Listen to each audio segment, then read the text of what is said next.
إن الحمد لله والصلاة والسلام على رسول الله فأعوذ بالله من الشيطان الرجيم بسم الله الرحمن الرحيم والذين جاهدوا فينا لنهدينهم سبلنا وإن الله لمع المحسنين صدق الله العظيم.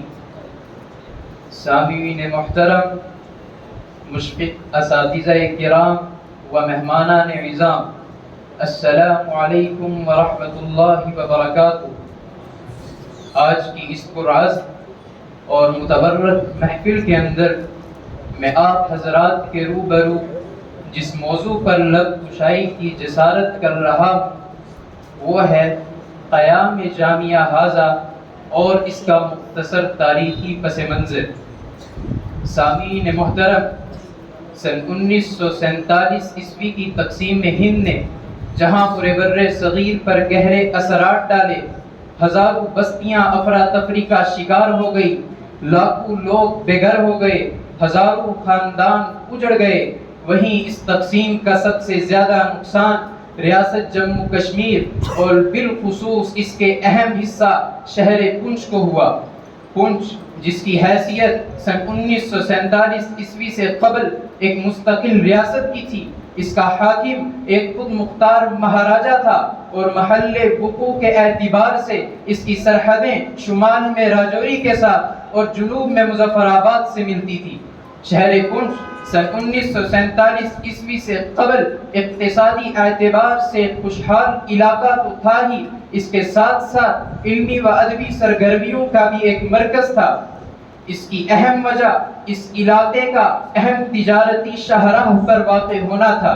سن 1947 عیسوی میں جب ہندوستان کا بٹوارہ ہوا تو اس کے ساتھ ساتھ ریاست جموں کشمیر کا بھی بٹوارہ ہوا تو شومی قسمت کے تقسیم کی یہ تلوار شہر پونچھ کے سینے پر چلی اور یوں اس خوشحال علمی و ادبی سرگرمیوں کے مرکز اور اہم تجارتی شاہراہ کو جو مرکزی حیثیت حاصل تھی وہ ختم ہو کر رہ گئی اور اب اس خطے کی حیثیت صرف ایک پسماندہ اجڑے ہوئے ویران سرحدی علاقے کی رہ گئی. تاریخ کے مطالعے سے معلوم ہوتا ہے کہ تقسیم سے قبل عالم اسلام کی نامور اور شہرہ آفاق علمی شخصیت مفکر اسلام حضرت مولانا سید علی میاں ندوی رحمت اللہ علیہ کا سفر بھی اس خطے میں ہوا ہے، جس کا ذکر انہوں نے اپنی کتاب تحفہ کشمیر میں کیا ہے. ان کے علاوہ امیر شریعت علامہ سید عطا اللہ شاہ بخاری علیہ الرحمہ نے اس خطے کے متعدد اسفار کیے اور بے شمار جلسوں میں ہزاروں کی تعداد میں موجود عوام سے بارہا خطاب کیا.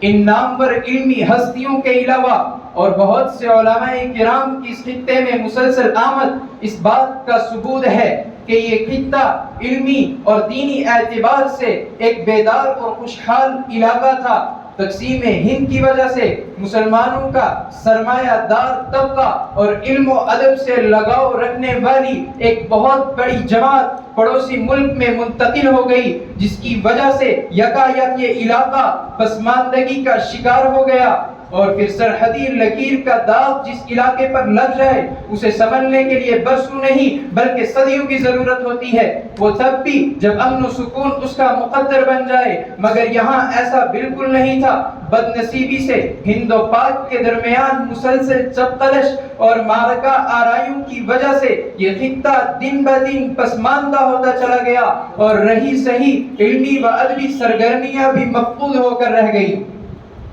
جس کے اثرات یہاں کی مسلم آبادی نے نصف صدی تک محسوس کیے. مسلم آبادی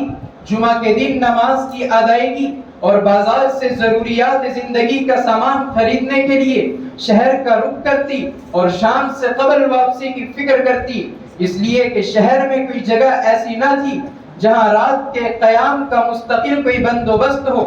تقسیم کے لگ بھگ کئی دہائیوں کے بعد تک یہ علاقہ ثقافتی اور علمی اعتبار سے بہت کمزور رہا. اسی وجہ سے اپنے اس علاقے کے اندر اس دور میں علمی و ادبی سرگرمیوں کا کوئی ذکر نہیں ملتا. بالخصوص مسلمان دینی اور مذہبی اعتبار سے بے حد پچھڑ گئے تھے۔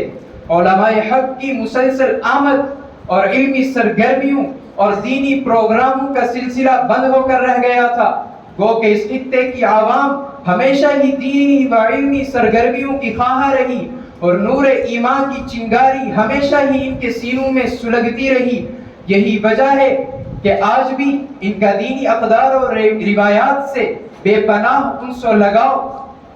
اور علماء دین اور اولیاء کرام سے قلبی محبت اپنی مثال آپ ہیں، مگر چونکہ دینی ماحول نایاب ہو چکا تھا، اکثر مساجد ویران ہو چکی تھی، کسی دینی مدرسے کا نام و نشان تک باقی نہ رہا تھا، اور یہاں کی عوام غربت اور پسماندگی کی وجہ سے دل شکستہ ہو چکی تھی۔ اندازہ کیجئے ایسے دلسوز دینی اور علمی اعتبار سے پچھڑے ہوئے علاقے کے اندر کس قدر ضرورت تھی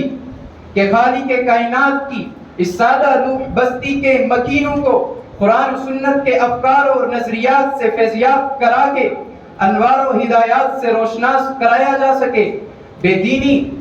بدعات و خرافات کے ماحول سے نکال کر تاجدار عرب محمد عربی صلی اللہ علیہ وسلم کے طرز زندگی اور اسوہ حسنہ سے ان کی زندگیوں کو روشن کیا جا سکے۔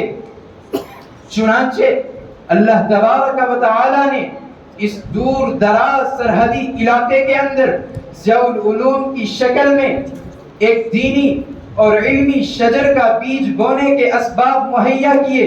تاریکیوں اور مایوسیوں کے ماحول میں اللہ تبارک و تعالی نے اپنی قدرت کا کرشمہ دکھایا۔ کسی کے وہم و گمان میں بھی نہ تھا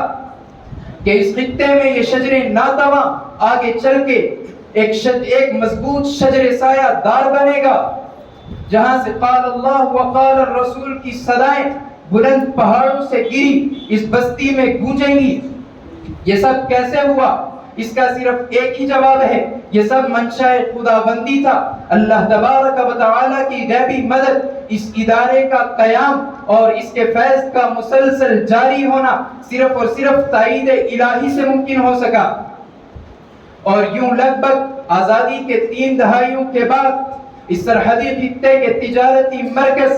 شہر کنج کی ایک ویران مسجد جو مسجد بگیالہ کے نام سے موسوم ہے، جس کو تقسیم سے قبل یہاں پر مقیم سرمایہ دار دیندار بگیال خاندان نے تعمیر کیا تھا، جو خاندان تقسیم کے وقت یہاں سے ہجرت کر کے پڑوسی ملک میں منتقل ہو گیا۔ اس خاندان کی تعمیر کردہ اسی مسجد سے ضیاء العلوم کی بنیاد رکھی گئی۔ شہر کے ایک کونے میں خستہ حال دھوپ میں گرم اور بارش میں قطروں سے ٹپکتی اس مسجد میں مہمانان رسول صلی اللہ علیہ وسلم کی ایک مختصر سی جماعت اور چند افراد پر مشتمل مخلصین کی ایک جماعت کے ہمراہ یوں یہ مدرسہ اپنا سفر شروع کرتا ہے۔ مسجد بگیالہ سے متصل 2 کچے کمرے جن کو مدرسے کی ضروریات کے مقاصد کے لیے استعمال کیا جانے لگا، انہی 2 کمروں کے اندر بامر مجبوری دفتر اہتمام، مہمان خانہ اور لائبریری کا قیام عمل میں لایا گیا، اور طلبہ کے لیے دارالاقامہ کے طور پر بامر مجبوری مسجد کا استعمال کیا جانے لگا۔ دوپہر کی گرمی میں جب ٹین کی چھت گرم ہوتی تو بیچارے طلبہ مسجد کے صحن میں موجود کنویں کے ٹھنڈے پانی سے نہا لیتے، اور جب بارش ہوتی تو یہی طلبہ اپنے بستر اٹھائے مسجد کے ایک کونے سے دوسرے کونے میں بھاگے پھرتے۔ بانی جامعہ محسن قوم و ملت حضرت الاقدس مولانا غلام قادر حفظہ اللہ ورعاہ اپنے چند اساتذہ کے ہمراہ ایک ہی کمرے میں گزر بسر کرتے رہے، اور یوں تنگ و تاریک حالات میں اس پرعزم جماعت نے ان سخت اور جاسوس حالات کا مقابلہ کرتے ہوئے اپنا سفر جاری رکھا۔ مدرسے کے قیام کے چند ہی سال بعد عالم اسلام کی عبقری شخصیت، مسلمانان ہند کے دلوں کی دھڑکن اور دارالعلوم دیوبند کے محتمم حکیم الاسلام حضرت مولانا قاری محمد طیب صاحب رحمۃ اللہ علیہ نے اپنی بے پناہ مصروفیات کے باوجود اس ادارے کو اپنا وقت فراہم کیا۔ حضرت کی اس غیر متوقع آمد نے علماء حق کی اس مختصر جماعت کو وہ حوصلہ بخشا کہ پھر اس مختصر جماعت نے پیچھے مڑ کے نہ دیکھا۔ حضرت کی اس تاریخ ساز آمد نے اس نومولود چھوٹے سے مدرسے کو تاریخ ساز بنانے میں ایک اہم کردار ادا کیا۔ ایسی ہی روحانی شخصیات کے لیے علامہ اقبال نے فرمایا، نہ پوچھ ان خرقہ پوشوں کی ارادت ہو تو دیکھ ان کو، نہ پوچھ ان خرقہ پوشوں کی ارادت ہو تو دیکھ ان کو، ید بیضا لیے بیٹھے ہیں اپنے آستینوں میں۔ اور یوں یہ مدرسہ اپنا سفر شروع کرتا ہے اور قدم با قدم آگے بڑھتا ہے۔ جوں جوں اس مرکز علم و ہنر کی خوشبو فضا میں پھیلتی گئی اور اس کے نور کی کرنوں کی روشنی سے وسعت ارضی منور ہوتی گئی، تو یوں لگنے لگا کہ اب دینی و علمی و ادبی سرگرمیوں کا دور شروع ہونے کو ہے، اور عوام کا ایک ایک حلقہ اس مدرسے سے جڑتا گیا۔ مگر ساتھ میں قدرت کا ایک دستور یہ بھی ہے اور مزاج بھی کہ قرۂ ارض کے وجود کے بعد حضرت انسان کی دنیا میں تشریف آوری سے لے کر آج تک حق و باطل کے درمیان معرکہ آرائی کا سلسلہ مسلسل جاری رہا ہے، اور یہ سلسلہ انبیاء کرام جیسی مقدس اور معصوم ہستیوں کے ساتھ بھی جاری رہا، علماء دین اور اولیاء کرام جیسی مقدس ہستیوں کے ساتھ بھی جاری رہا۔ یہ طے شدہ امر ہے کہ جب بھی عالمی سطح سے لے کر نجی سطح تک کوئی بھی جماعت یا فرد، ادارہ یا تنظیم صدائے حق لے کر اٹھتی ہے تو اسے باد مخالف کا سامنا کرنا پڑتا ہے، اور یوں حالات سے اور مصائب سے پر اس مستقل اس جامعہ کی ایک داستان ہے،